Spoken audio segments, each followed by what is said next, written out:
Story number 1. I was never the type to believe in ghosts. I always chalked up strange occurrences to coincidence or an overactive imagination. But something happened to me in 2014 that I still can't explain. Something that changed the way I see the world. I had just graduated from college and taken a job in property management. The pay was decent, and the work wasn't difficult, mainly overseeing rental properties, handling maintenance requests, and occasionally dealing with tenant complaints. Most of the properties were in nice neighborhoods, but there was one building that always made me uneasy. It was an old 3-story house that had been converted into 3 separate apartments.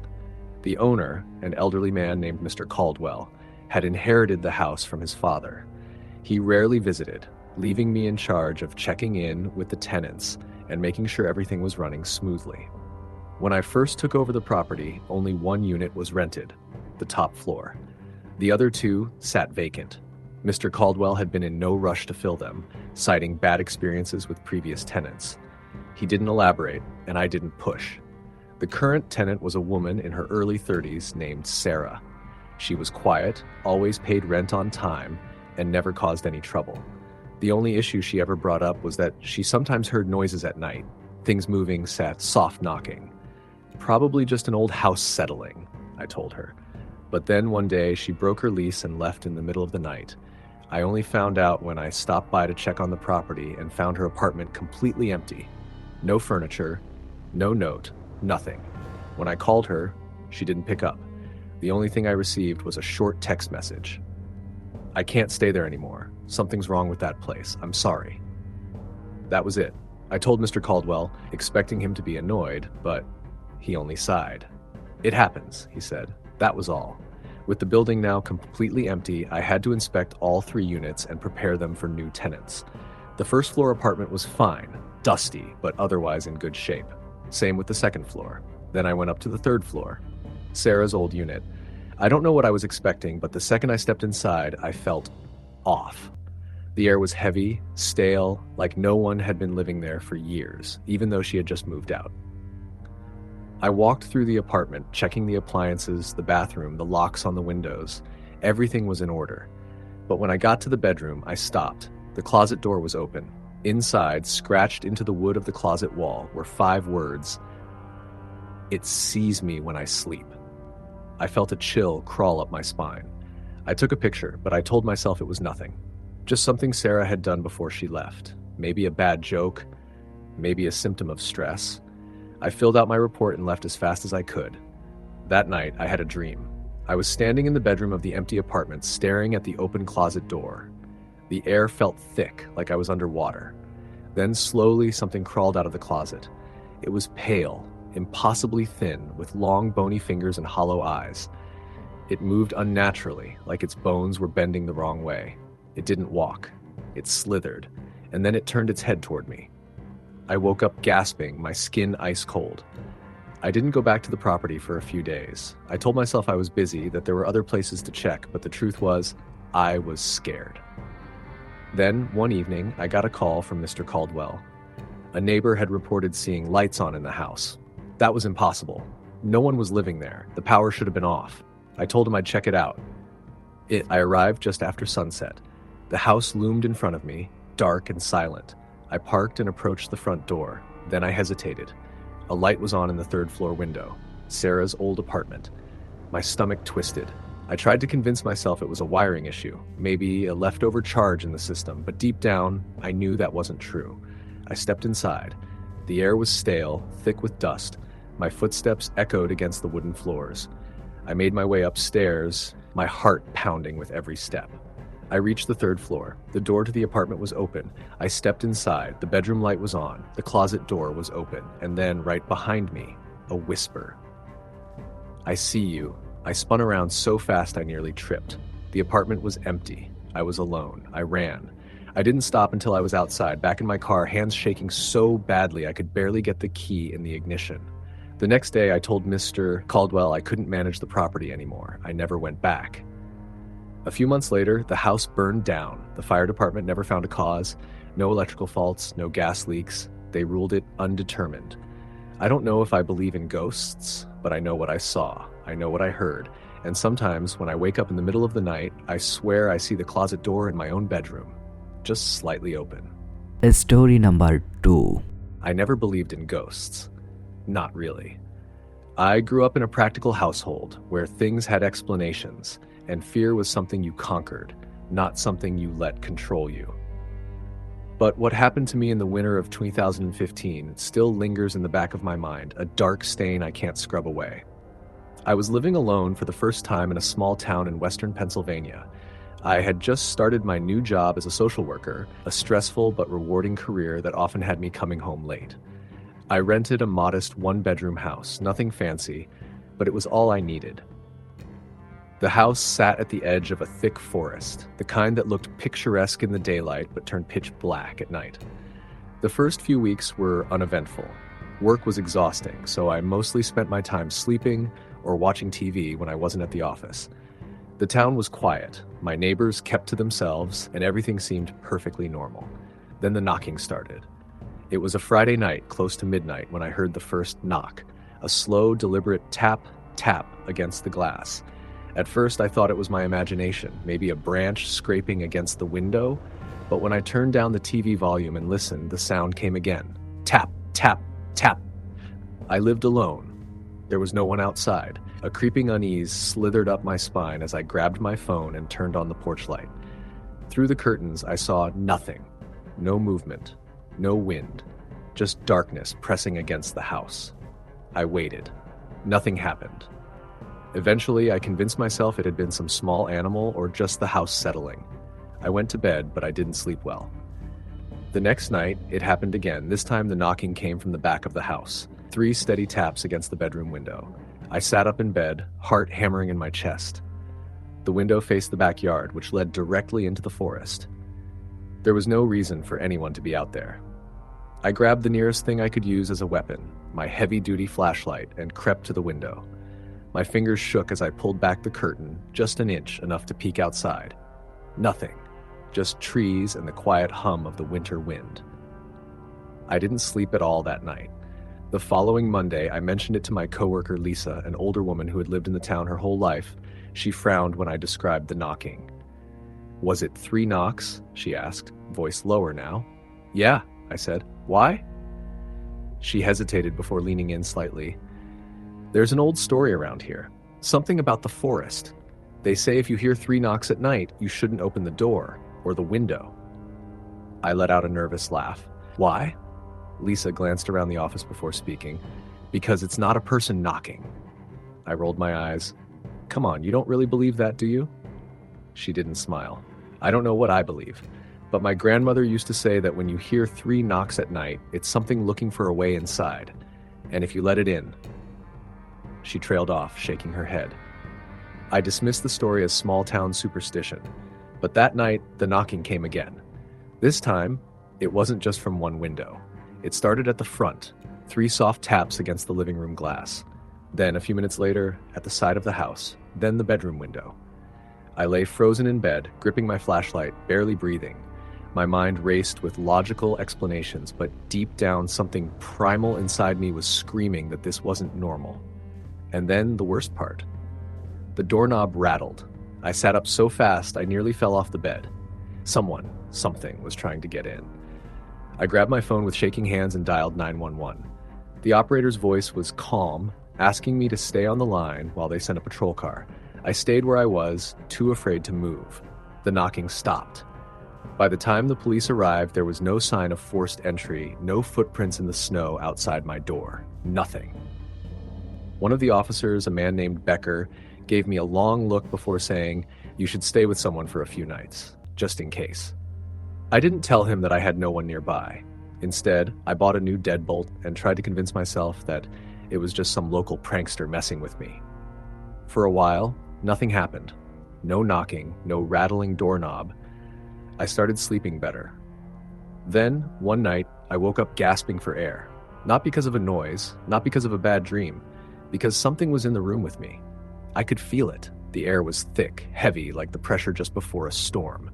The darkness in the corner of the room felt deeper than it should have been, like something was standing there, watching me.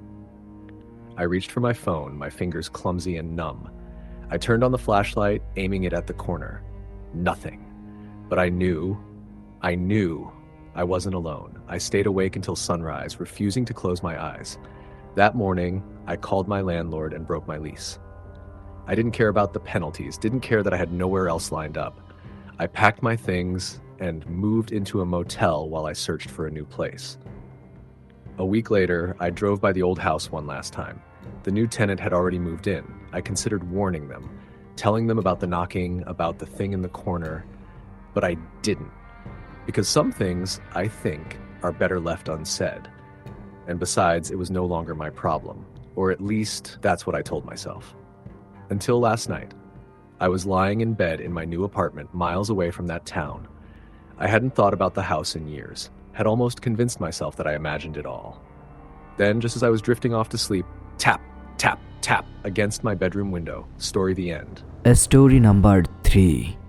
I used to think true horror was something that happened in books, in movies, always at a safe distance. But what happened to me a few years ago changed that forever. This is real, and even now, I still don't understand all of it. It started when I moved to a new apartment, an old building on the outskirts of town. The rent was cheap, and I had just gone through a messy breakup, so I needed something quick and affordable. The building was one of those relics from the early 1900s. High ceilings, creaky wooden floors, and a draft that never went away, no matter how high you cranked the heat. The first few nights were normal. I worked late, came home, ate dinner, and went to bed. Nothing unusual. But around the 4th night, something strange happened. I was lying in bed, half asleep, when I heard it. Faint scratching. Not from inside my apartment, but from the other side of the wall. I lived alone. The apartment next to mine was empty. The landlord told me that the last tenant had left in a hurry. When I asked why, he just shrugged and said, "People come and go." The scratching wasn't loud, but it was deliberate. A slow, rhythmic scrape like nails against wood. I sat up in bed, straining to hear more. The sound stopped. I told myself it was nothing, probably a mouse in the walls. I forced myself back to sleep. The next night, it happened again. This time it was louder. Not just scratching, whispers, muffled, unintelligible, but unmistakably human. I pressed my ear to the wall. A voice, hoarse, almost breathless, murmured something I couldn't understand. I knocked on the wall. The whispers stopped. A few moments of silence, then 3 knocks from the other side. I jumped back. My heart hammered in my chest. I waited, barely breathing. Nothing. I barely slept that night. The next morning, I confronted the landlord. "You said no one lives next door," I said. "No one does," he said, looking at me like I was crazy. "Then who the hell knocked back?" He sighed, rubbing his face. "Look, I don't know what you heard, but that apartment's been empty for weeks." I demanded to see inside. Reluctantly, he pulled out his keyring, led me down the hall, and unlocked the door. The apartment was normal, dusty, unfurnished, empty, but the smell, something sour, rotten, lingered in the air. "What's that smell?" I asked. He waved a hand. "Probably the pipes. Old building, you know?" I didn't believe him. That night, the knocking returned. This time, it wasn't from the wall. It came from inside my closet. I froze. My breath caught in my throat. Knock, knock, knock. Slow, deliberate. I grabbed my phone, turned on the flashlight, and stepped toward the closet. The door was shut. I reached out, my fingers trembling, and pulled it open. Nothing. Just my clothes, my shoes, darkness. Then I looked down, and I saw them. Footprints. Bare, damp footprints leading out of the closet and stopping just in front of where I stood. I ran out of the apartment. I spent the night at a friend's place, too afraid to go back. The next morning, I called the landlord again. "There's something wrong with that place," I told him. He sighed. "Yeah, I figured you'd say that." He wouldn't say more over the phone, but he agreed to meet me in person. When we met at a nearby diner, he looked exhausted. "I didn't want to scare you," he said, "but you're not the first." "The last guy," he continued, stirring his coffee absent-mindedly, "moved in about 6 months ago. Seemed normal at first. Then he started hearing things, scratching, knocking. He complained about voices coming from the walls." "What happened to him?" I asked. "He left. Middle of the night. Didn't even take his stuff. Just disappeared. I felt sick. I don't know what's in that apartment," he said, "but something isn't right." I moved out that day. I didn't take anything except my clothes and my laptop.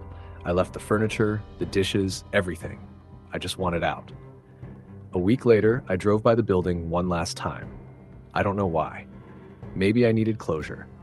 The lights in my old apartment were on. Someone was standing at the window. I couldn't see their face, but I knew they were looking at me, watching. I hit the gas and never looked back. To this day, I don't know what I experienced. I don't know who or what was in that apartment, but sometimes late at night, I still hear it. Knock, knock, knock. Story the end. Story number 4. I used to think I was a rational person. I believed that every strange sound had a source, every shadow an explanation. But after what happened in the fall of 2017, I'm no longer so sure. I had just moved to upstate New York after accepting a position as a private home nurse. The pay was decent, and I needed the experience. The patient, an older man named William Grayson, had suffered a severe stroke earlier that year. His only living relative was his daughter, Margaret, who had moved back home to care for him but needed additional help. She was in her early 40s, polite but distant, and seemed exhausted. The Grayson estate sat on the outskirts of a small town, surrounded by dense forest. The house was old, beautiful but worn, its wooden floors creaking under every step. Despite its grand exterior, it felt empty, hollow.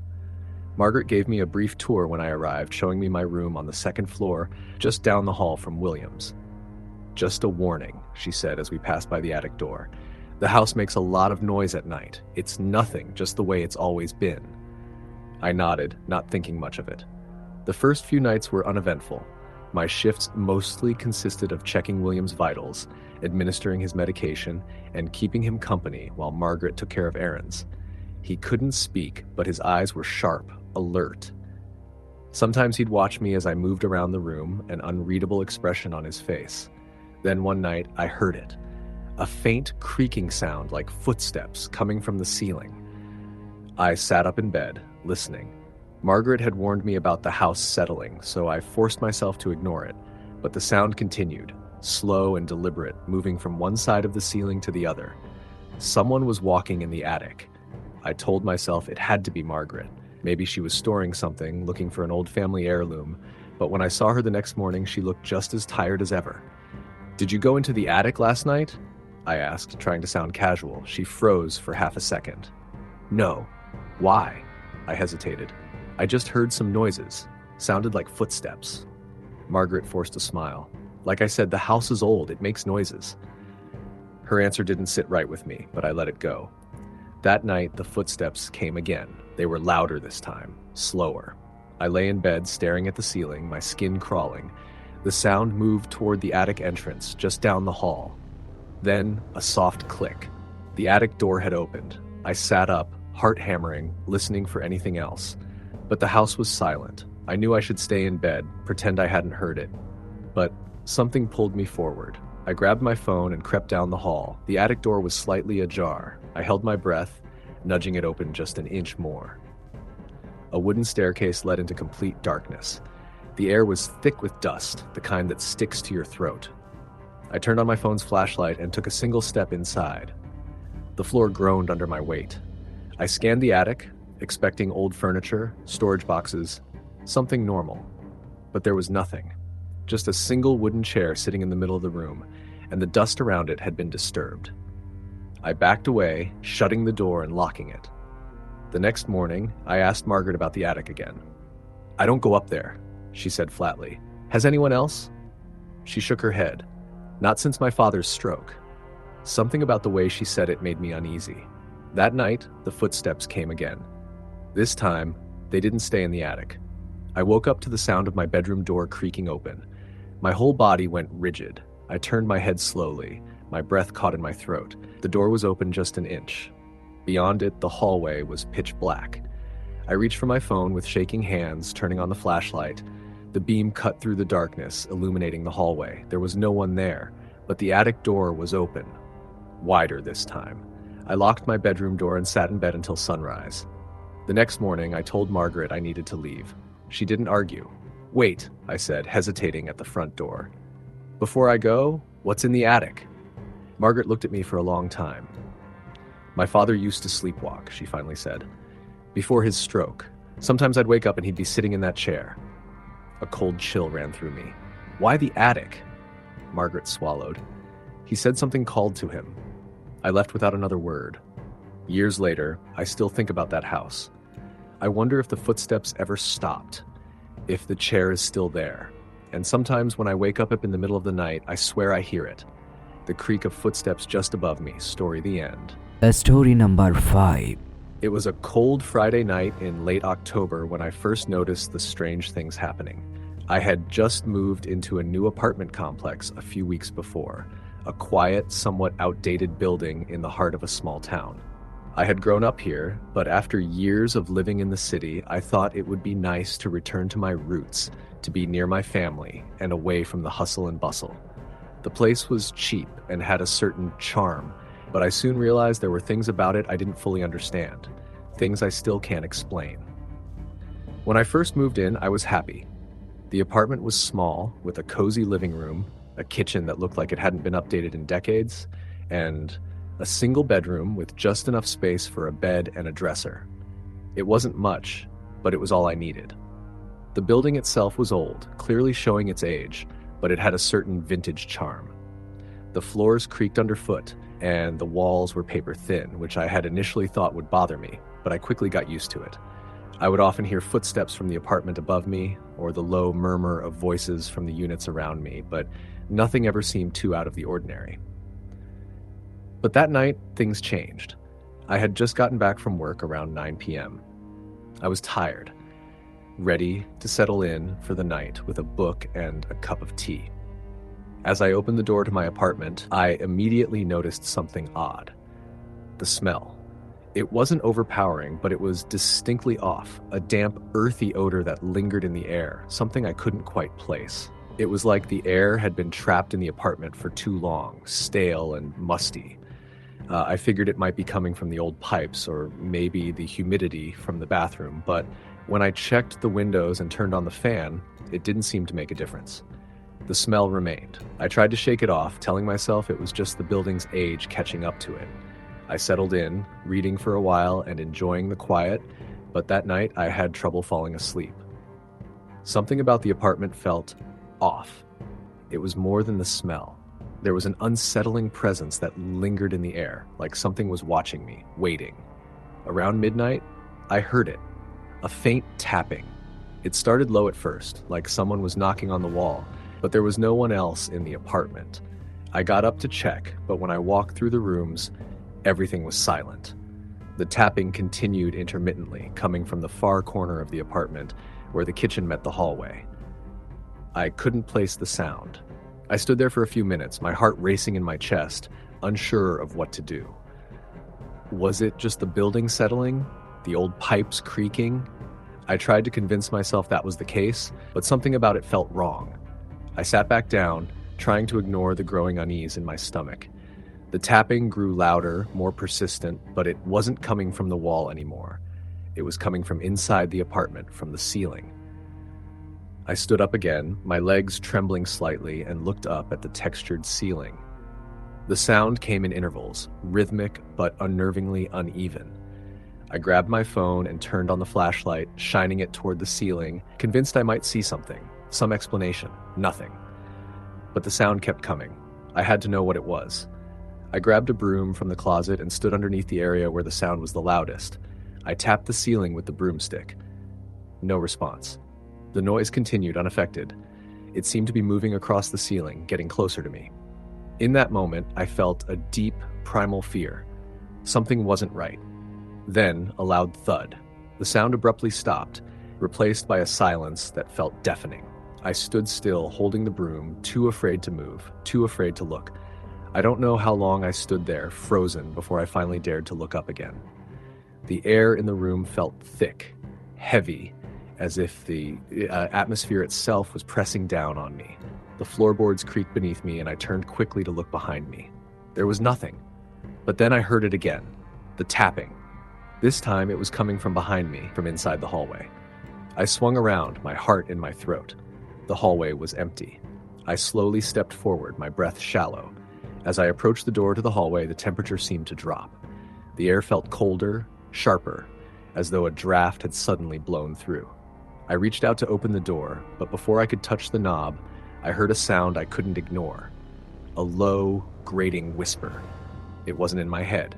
It came from the hallway. I couldn't make out the words, but the voice was clear. So clear it felt like it was standing right behind me, just out of reach.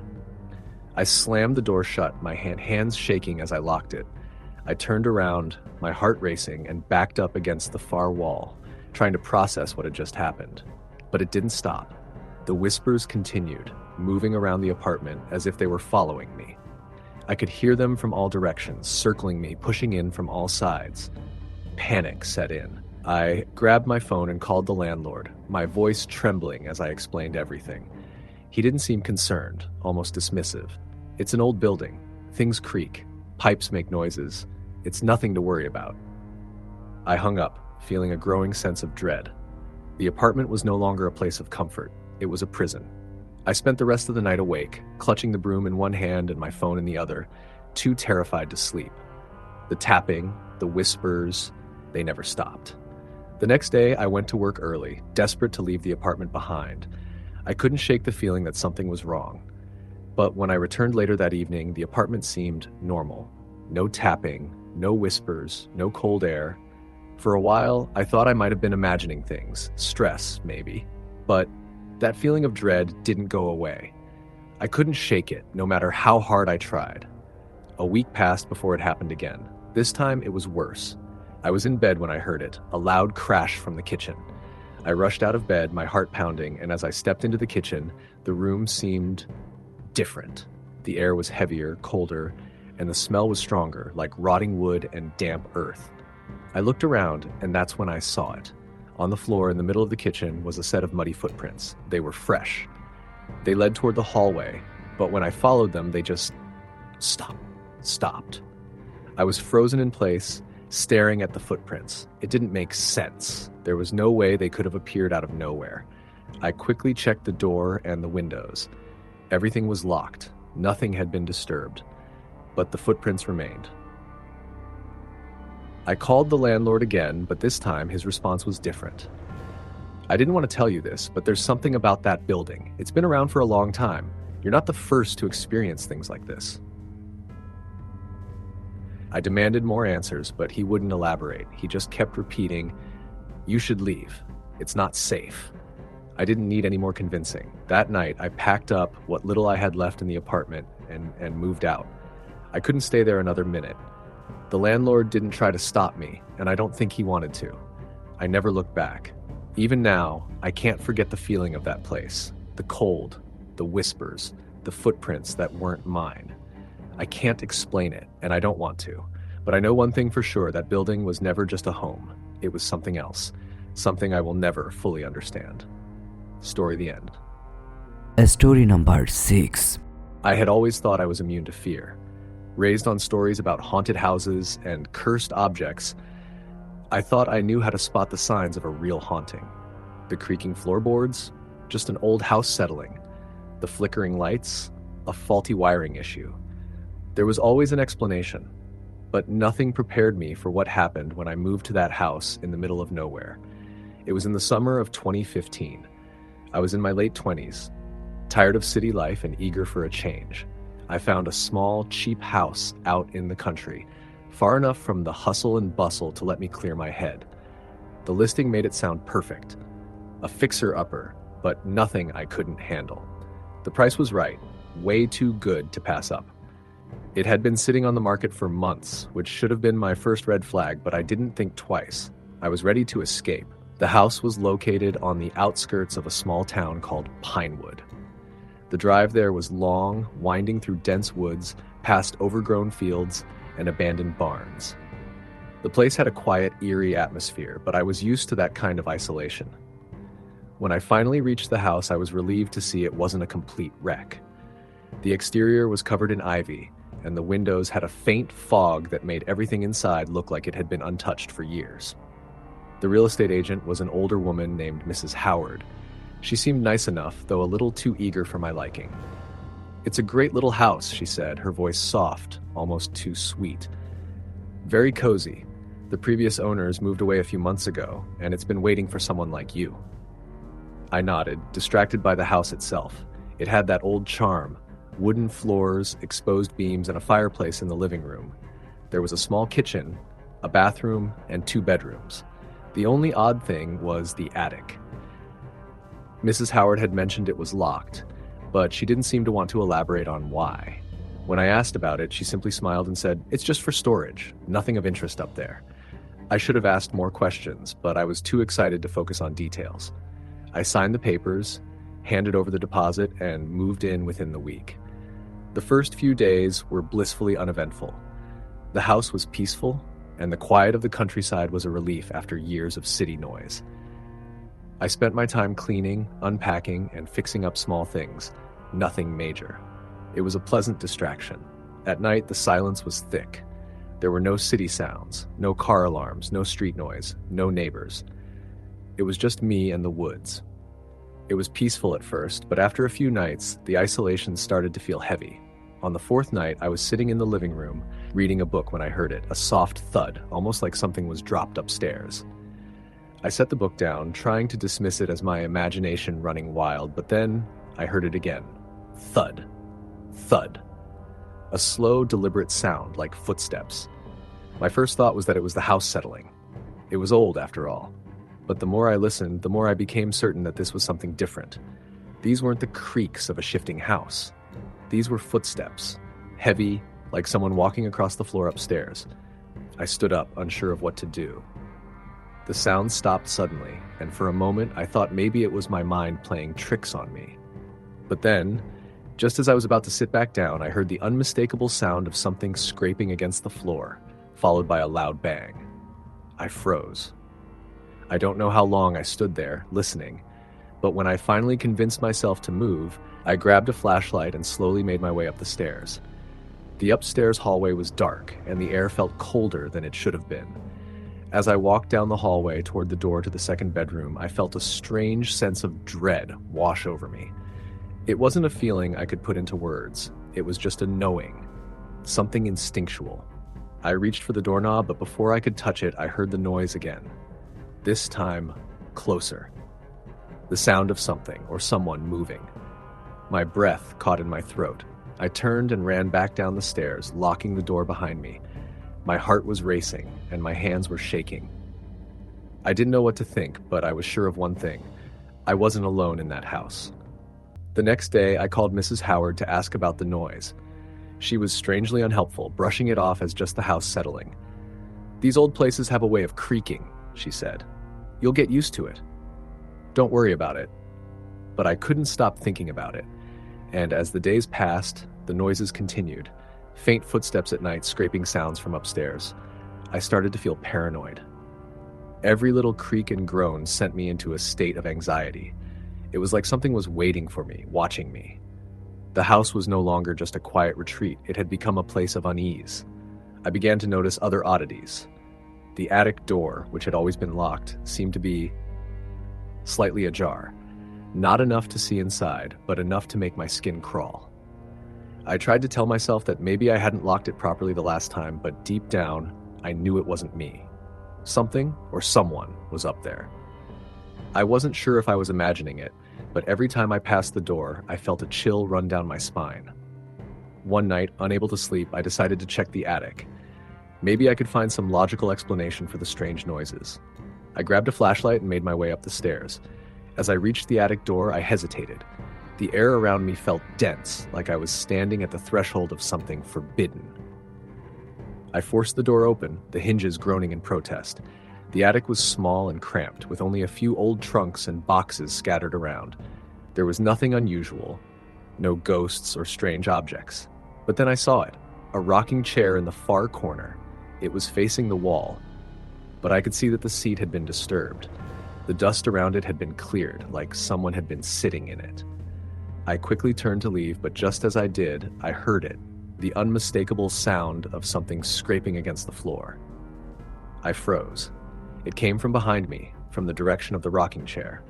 I turned around, my heart hammering in my chest, but the chair was still and silent. The air was thick with an unnatural chill, and I couldn't shake the feeling that I wasn't alone. I slammed the attic door shut and ran back downstairs. That was the last night I spent in that house.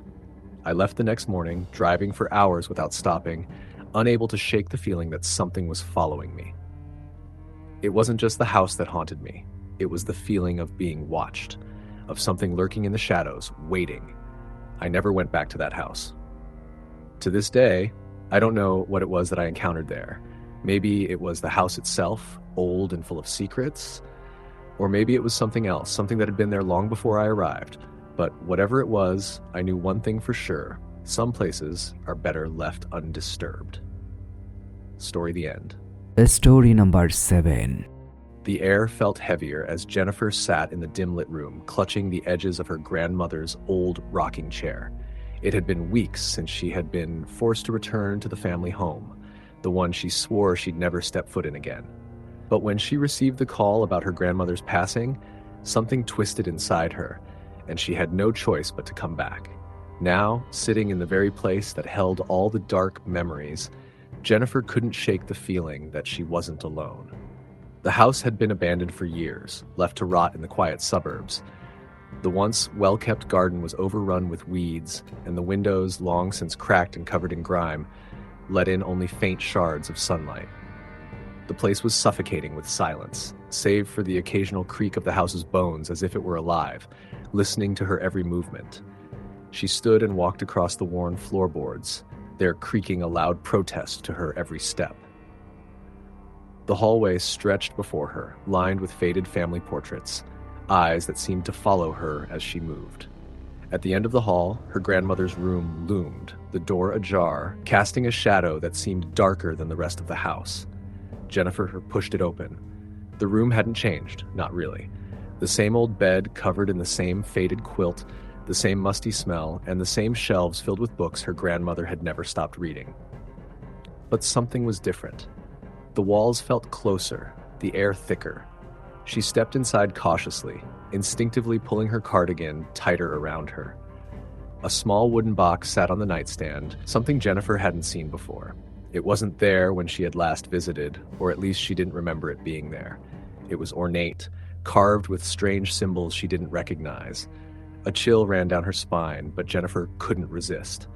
She picked up the box, its surface cold to the touch, and opened it. Inside was an old photograph. Her grandmother, young and smiling, holding a child in her arms. Jennifer's breath caught in her throat as she stared at the photo. She had never seen this picture before. The child wasn't her mother, and it wasn't her uncle either. The child was unfamiliar, with wide, empty eyes staring straight at the camera. Something about the photograph disturbed her. She couldn't explain it, but it felt wrong. There was a sense of foreboding, as if the child in the picture was somehow still alive, watching her, waiting for her to understand something. Before Jennifer could make sense of it, the door slammed shut behind her, the force so strong that it rattled the windows. She jumped, heart pounding as the room suddenly grew colder. Her breath came out in visible puffs, and she could hear her heartbeat in her ears. The silence, which had been deafening before, now felt like a living presence, watching her every move. She rushed to the door and twisted the handle. It was stuck, refusing to budge. Panicked, she pulled harder, but the door stayed shut. She was trapped. A low murmur seemed to come from the walls, a whisper that was barely audible but unmistakable. It was as if the house itself was speaking, or something within it was trying to reach her. Jennifer pressed her ear to the door, straining to hear, but the murmur stopped as quickly as it had started. Then, a creak from the corner of the room. She turned around. Her grandmother's rocking chair was moving, gently swaying back and forth as if someone had just gotten up from it. Jennifer's stomach twisted into knots. She knew no one had been in the room with her. The rocking chair stopped. Suddenly, the air felt thick and suffocating. Her throat constricted, and she felt a cold presence behind her, just out of sight. Her skin tingled, every inch of her body screaming for her to leave, but her feet refused to move. It was as if something was holding her in place, keeping her trapped in the room. Then, the whispers returned, louder now, as if more voices were joining in, all speaking at once in a language Jennifer couldn't understand. The words were harsh, jagged, like nails on a chalkboard, and they seemed to echo from all around her. "Get out!" one of the voices said clearly, the words sharp and distinct. She stumbled back, her hands pressed to her ears as if blocking out the sound would stop it, but it only grew louder. Her head spun. She couldn't breathe. Another creak, this time closer. Jennifer's eyes snapped open, her pulse racing, as she felt the unmistakable sensation of someone or something standing behind her. Her grandmother's voice, low and cracked, like an old record spinning out of control, whispered, "You shouldn't have come back." Jennifer spun around, but there was no one there. The room was empty. She ran for the window, desperate to escape, but it was locked. Everything was locked. The house wouldn't let her leave. She was suffocating, trapped in the darkness of the room with only the sound of the whispering voices to keep her company. As she backed away from the window, she stumbled over something, a piece of furniture, a chair, and crashed to the ground. The whispers stopped. Everything went deathly quiet. She lay there, trembling, eyes wide, waiting for the next thing to happen. She couldn't leave. The door wouldn't open. The house wasn't going to let her go. Jennifer could feel her pulse in her throat, her chest rising and falling with shallow breaths. The silence was suffocating, yet it wasn't just silence. She could still feel something watching her, lurking in the shadows of the room. Something was coming. The floor creaked again, this time from the far side of the room. Slowly, Jennifer's gaze lifted, her heart racing. There, in the dim light, she saw a figure, a shadow standing at the foot of her grandmother's bed. It was tall, thin, and unnaturally still, its face obscured by a dark hood. The figure didn't move, but she could feel its presence, cold and ominous, like a storm waiting to break. Jennifer's breath hitched as the figure tilted its head slightly, as if studying her. "Why are you here?" The voice echoed through her mind, not through her ears. She couldn't respond. Her mind felt frozen, her body paralyzed by fear. The figure stepped closer, the floorboards creaking under its weight. Jennifer wanted to scream, but the words wouldn't come. She wanted to run, but her legs wouldn't move. The figure loomed over her now, its shadow stretching across the floor, swallowing the light. She could feel it closing in, feel the darkness surrounding her.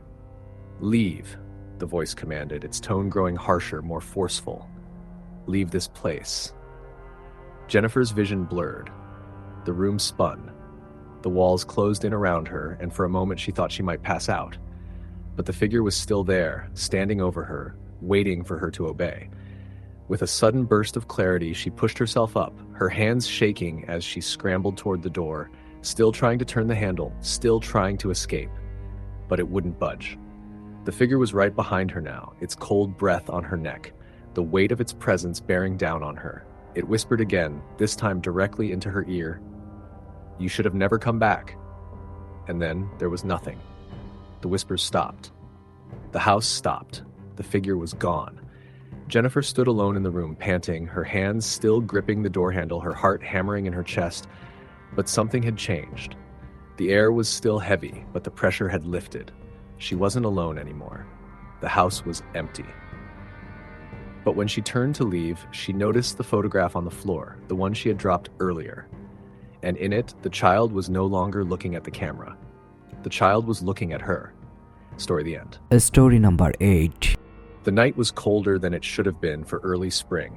Owen could see his breath curling in the dim light of the street lamp as he carried the last of the moving boxes into his new house. It wasn't much, just a one-story rental at the edge of town, but it was all he could afford after his divorce. He had needed a place fast, and when this house popped up at a ridiculously low price, he took it without a second thought. He should have asked more questions. The landlord was an odd man, thin, with deep-set eyes and fingers that fidgeted constantly. He had avoided answering any of Owen's direct questions about why the house was so cheap. The only thing he said over and over was, "Don't go digging around in places you don't belong." Owen hadn't thought much of it at the time. He figured the guy was just eccentric, maybe one of those landlords who didn't want tenants snooping through old junk.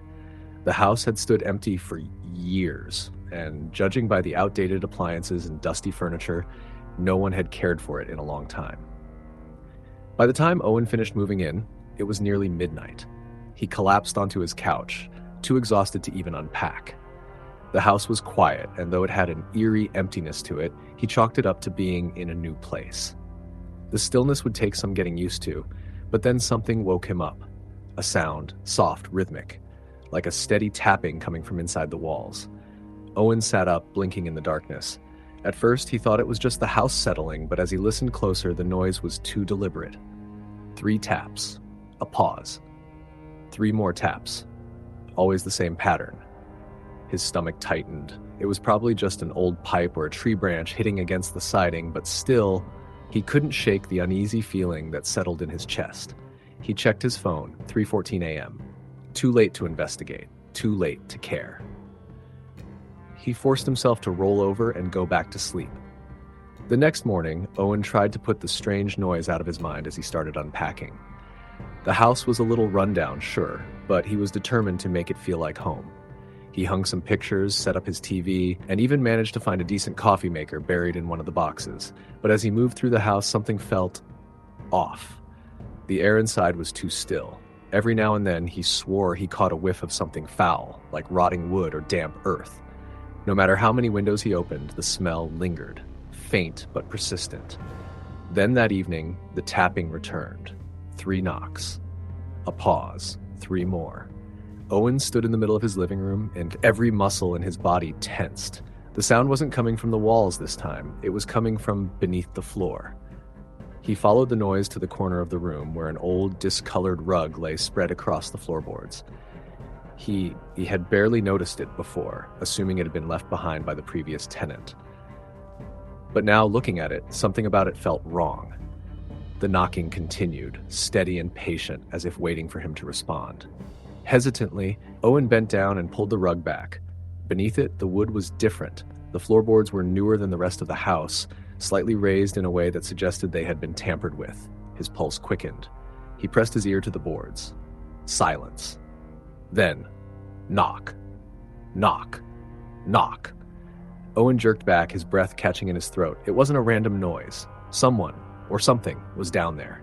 His first instinct was to call the landlord, but as he reached for his phone, he hesitated. What was he going to say? "Hey, I think there's knocking under my floor?" It sounded insane. He needed to see what was under there first. Grabbing a crowbar from the toolbox, he wedged it beneath the edge of the loose floorboards and pried them up. Dust filled the air as the boards lifted, revealing a dark, gaping hole beneath his living room. A basement. Owen hadn't seen any door or access point for a basement when he moved in. He peered down, using his phone's flashlight to cut through the darkness. The space below was narrow, more like a crawl space than a full basement. The dirt floor was uneven, and old, rotted beams lined the walls. And then he saw it. A small wooden door. It was barely 3 feet tall, set into the foundation of the house like an afterthought. The wood was old and warped, with deep scratches along its edges, as if someone or something had clawed at it from the inside. A heavy padlock hung from the latch, rusted but still intact. Every instinct in Owen's body screamed at him to leave it alone, to nail the floorboards back down, cover them with the rug, and pretend he had never seen it. But then, the knocking started again, louder this time. From inside the door. Owen scrambled back, his heart pounding. His mind raced through rational explanations.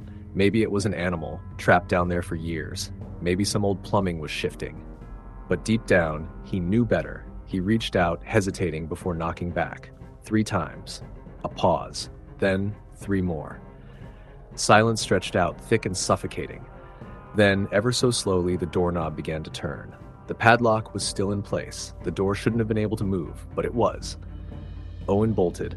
He ran out of the house, gasping for air as he stumbled onto the front lawn. He stood there for what felt like hours, staring at the house, waiting for something, anything to follow him out. Nothing did. The next morning, he called the landlord. "You opened it, didn't you?" The man's voice was flat, tired, not angry, just resigned. "What the hell is under my house?" Owen demanded. A long pause. Then quietly, "It doesn't matter now. You let it know you're there." The call disconnected. Owen didn't sleep that night. He sat on the couch, staring at the hole in his floor, waiting for the knocking to start again. It never did. Instead, around 3 a.m., his phone buzzed. A text, no name, no number, just 3 words. "Check your closet." Owen's breath hitched. Slowly, he turned his head toward his bedroom door. It was open. He could see the closet from where he sat. The door, which he knew had been shut when he went to bed, was now slightly ajar. Something moved inside, just the faintest shift of darkness. The creak of old wood bending under weight. A whisper. So soft he almost didn't hear it. "Don't go digging around in places you don't belong." Owen ran. He didn't stop to grab anything. He didn't even lock the door behind him. He just ran, barefoot, into the night. He never went back. The landlord never returned his calls. Months later, when he finally worked up the courage to drive past the house, he saw a new "For Rent" sign in the yard. And in the front window, pressed against the glass, a shadow stood watching him. It raised one hand and knocked 3 times. Story the end. Story number 9. I wasn't planning to return to my childhood home, not ever. But when my mother passed away suddenly last winter, I was the only one left to settle her estate. My younger sister Erica had gone missing when she was 8. My father had walked out years before that. It was just me now. I hadn't lived in that house since I was 15. Too many bad memories. But after my mother's funeral, I couldn't avoid it any longer. The house sat empty at the edge of town, a small 2-story colonial with peeling white paint and an overgrown lawn. It looked exactly as I remembered, but worse. Like it had been waiting for me. The first thing that hit me when I stepped inside was the smell. Dust, mildew, and something faintly sweet like rotting fruit. The second thing was the silence. It wasn't the kind of quiet you expect from an empty house. It was heavy, pressing, like the house itself was holding its breath. I moved through the rooms slowly, forcing myself to take everything in. The living room was the same, except the couch sagged lower, and the floral wallpaper had started to peel at the corners. The kitchen was untouched, dishes still in the sink, as if my mother had just stepped out for groceries and never returned. Then there was Erica's room. I had expected it to be packed up, turned into storage, but when I opened the door, everything was exactly as it had been the night she disappeared. Her pink bedspread neatly tucked, her stuffed animals arranged in a row on the shelf, her tiny shoes still lined up near the closet. I felt a lump rise in my throat. My mother had never let go. I turned to leave, but as I did, something caught my eye. The closet door was slightly open. A memory flashed in my mind. Erica whispering to me one night when I was 10, telling me she heard someone whispering from inside her closet. I had laughed at her, told her it was just the house settling. But now, standing there in the dim light, I felt that same uneasy tension creep up my spine. I stepped closer, my breath shallow. The air near the closet felt colder. I hesitated, then pulled the door open. Nothing. Just Erica's old clothes still hanging neatly, untouched by time. I shook my head. I was letting my imagination get to me. This house had always felt strange, but it was just an old place filled with old memories. Nothing more. That night I slept in my mother's room. The bed was stiff, the blankets musty, but I was too exhausted to care. At some point, I drifted into a heavy, dreamless sleep. Then I woke up. It was pitch dark, the kind of dark where you can't tell if your eyes are open or closed. I reached for my phone, but before I could grab it, I heard something. A soft creak. Like someone shifting their weight on the floor. I held my breath. The sound came again, this time closer. My heartbeat pounded in my ears. It had to be the house settling, I told myself. Just the wind, just an old house shifting in the night. Then a whisper, right by the bedroom door. "Come play with me." My blood turned to ice. I knew that voice. Erica. I couldn't move. My fingers dug into the blanket, my chest tight. The air in the room felt thick, suffocating. Another whisper, this time closer. "Why won't you play with me?" I forced myself to sit up, my hands shaking. My phone's screen lit up as I fumbled to turn on the flashlight. The room was empty. The door was still shut, but the whispering hadn't stopped. It was coming from the hallway now. I stood, every muscle in my body screaming at me to run, but I had to know. I had to see. Slowly, I opened the door. The hallway stretched before me, dark and empty. The whispering had stopped, but then, a giggle. From Erica's room. I felt sick. My legs were weak, but I forced myself to move. The door to her room was open now, just a crack, though I was certain I had closed it earlier. The air was colder here, thick with something I couldn't name. I pushed the door open wider. The room was the same. Nothing out of place. But the closet door was wide open, and I saw it. A small figure huddled inside, facing the back wall. Tiny shoulders, tangled hair, bare feet. She was sobbing. My breath caught in my throat. "Erica?" The figure froze. Slowly, unnaturally, it turned its head. I couldn't see its face. Just a deep, yawning darkness where its features should have been. Then it whispered, in Erica's voice, "Why did you leave me?" A sharp, searing pain shot through my head, and everything went black. I don't know how long I was out. When I woke up, it was morning, the pale light of dawn leaking through the window. I was lying on the floor outside Erica's room. The door was shut. I left the house that day, packed what little I needed, and never looked back. A week later, I sold the place. Cheap. No questions asked. I didn't go to the final walkthrough. I didn't need to. But a few months after the sale, I got an email from the new owner. It was just a single line. "Did you know there's something inside the closet?" I deleted the message. But some nights, when the world is too quiet, I swear I still hear her, softly whispering, "Why did you leave me?" Story the end. Story number 10. I never told my wife the real reason I wanted to move. We had just bought our first home, a modest but charming 2-story in a quiet neighborhood. It was the kind of place you imagine raising a family in, big enough for us to grow into, small enough to feel cozy. The previous owner, an elderly woman named Mrs. Garver, had lived there for over 50 years before passing away in her sleep. That's what the realtor told us, anyway. At first, it was perfect. The house had its quirks, some creaky floorboards, an outdated electrical system that made the lights flicker now and then, but nothing we couldn't handle. My wife, Emily, loved it. I loved it too, at first. Then, the noises started. It wasn't anything obvious, just little things. A faint tapping at night like a loose shutter, a quiet creak from the stairs when no one was on them. I blamed the house settling, the old pipes, the wind. But as the days passed, the noises grew more distinct. One night, as I was brushing my teeth, I heard whispering. I turned off the faucet and listened. It was soft, almost too faint to make out. It didn't sound like words, more like the rustling of fabric, a hushed breath. I called out to Emily, thinking maybe she was talking in her sleep. No answer. I walked into our bedroom. She was fast asleep, her back to me. The whispering had stopped. I told myself I imagined it. A few weeks later, I woke up to the feeling of someone standing beside the bed. It was pitch dark, the kind of darkness where you can't even see your hand in front of your face. But I knew someone was there. I didn't move. I held my breath, straining to hear anything over the pounding of my heart. And then, a single, soft breath right beside my ear. I scrambled for the bedside lamp, nearly knocking it over in my panic. The light flooded the room. Nothing. Emily stirred and groaned, mumbling something about turning the light off. I didn't tell her what I'd heard. I didn't sleep the rest of the night. After that, things escalated.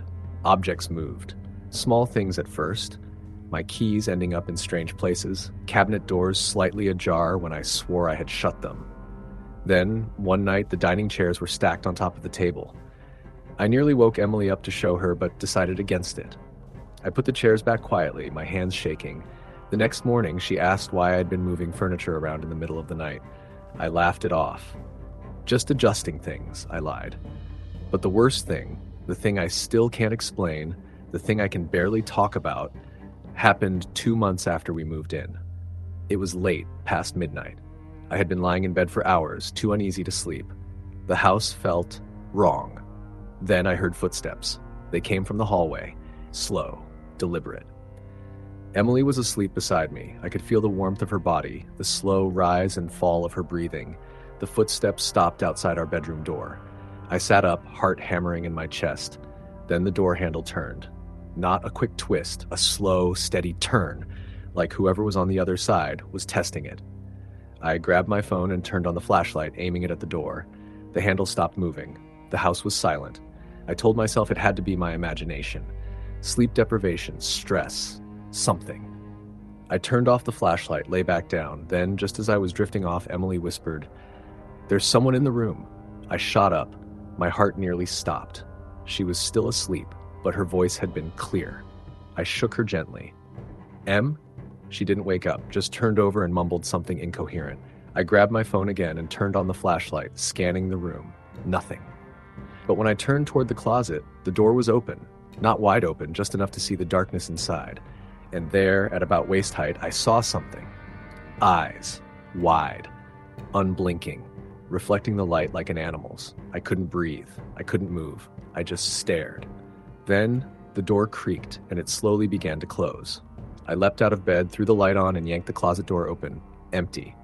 I tore through the closet, throwing clothes aside, checking behind every box. Nothing. Emily stirred. "What are you doing?" she murmured sleepily. I didn't answer. I slept with the lights on that night. The next morning, I searched the house. Every closet, every cabinet, the basement, the attic. There was nowhere for anyone to hide. That afternoon, I called the realtor.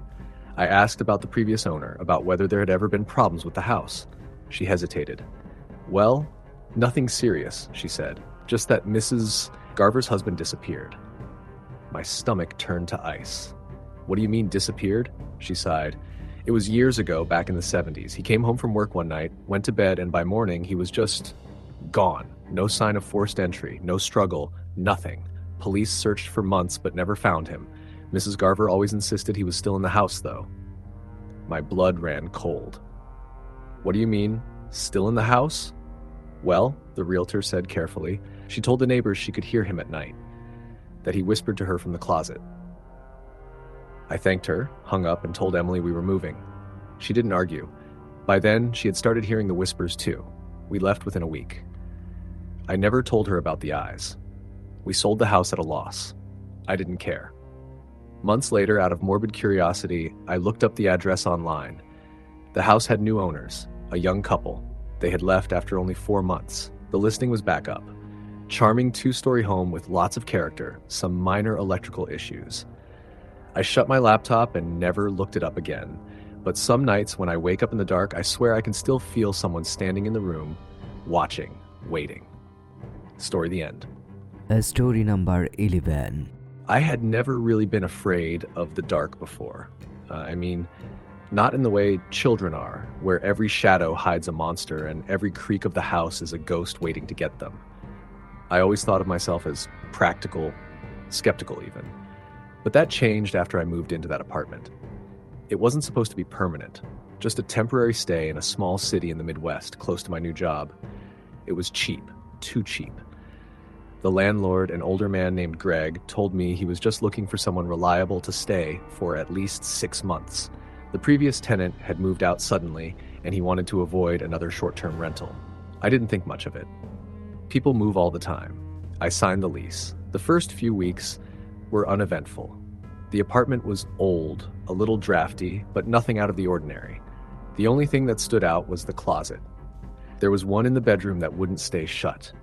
No matter how many times I closed it, no matter how forcefully I latched it, I'd wake up to find it slightly open. At first, I thought it was just a warped door frame, something shifting with the temperature. Then, I started waking up in the middle of the night. At first, I thought it was just stress. Adjusting to a new job, a new place, it made sense. But it always happened at the same time, 3:33 a.m. No noise woke me. No dream startled me awake. I would just snap out of sleep, eyes wide open, pulse racing, every single time. One night, I woke up and, like always, the closet door was slightly ajar, and there was something inside. A shape, small, low to the ground. It didn't move, but I could feel it looking at me. I stared for what felt like hours, my breath caught in my throat. Then, just as suddenly as I had woken up, I fell back asleep, like something pulled me under. The next morning, I tried to convince myself it had been a dream. Sleep paralysis, maybe, but I couldn't shake the feeling that something had been in there with me. I bought a heavy-duty lock from the hardware store and drilled it into place. That night, I slept with the lights on. For a while, things seemed normal. The closet stayed shut. I still woke up at 3:33 a.m., but at least the door was locked. It gave me a false sense of security. Until the scratching started. It was soft at first, just a faint skittering sound like mice inside the walls. But as the nights passed, it became more deliberate. Slow, dragging scrapes like nails against wood. Then came the whispering. I couldn't understand the words. It was low, breathy, barely audible, but it was there. And it was coming from inside the closet. I tried everything to drown it out. White noise, earplugs, sleeping pills. Nothing helped. I would wake up every night, my body ice cold, my heart hammering in my chest. And then, one night, the lock was broken. Not forced open. Not cut. It was unlatched, as if something had unlocked it from the inside. I didn't stay to find out what was in there. I grabbed my keys and left, drove straight to a motel on the other side of town. I barely slept, staring at my phone, debating whether I should call someone. But who? The police? What would I even say? By morning, I convinced myself it was just stress, exhaustion. I told myself I had installed the lock incorrectly, that I had forgotten to latch it before going to bed. I went back. The door was wide open, and inside the closet, scratched deep into the wood, was a single word: hide. I moved out that afternoon. I didn't ask for my deposit back. I didn't call Greg. I just packed what I could fit into my car and left. A week later, curiosity got the better of me. I searched the address online. The apartment had been listed multiple times in the last 5 years. Every tenant stayed for only a few months before breaking their lease. No one left reviews. No one explained why, except for one, a single post on an obscure forum. If you wake up at 3:33 a.m., don't move, don't speak, and whatever you do, don't look at the closet.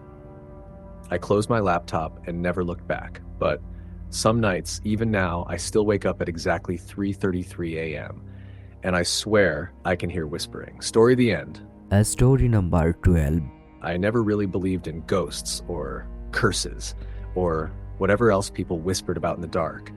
I was always the skeptic, the one who rolled my eyes at horror movies and scoffed at urban legends. That changed after what happened to me when I was 19. It started when I moved into a small apartment on the edge of town. It wasn't much, just a one-bedroom with outdated wallpaper and a faint smell of mildew that never quite went away. But it was cheap, and it was mine. The landlord was an older man, Mr. Garrett, who barely spoke beyond what was necessary. He handed me the keys with a strange look, almost like he wanted to say something, but thought better of it. I should have known something was off the first night.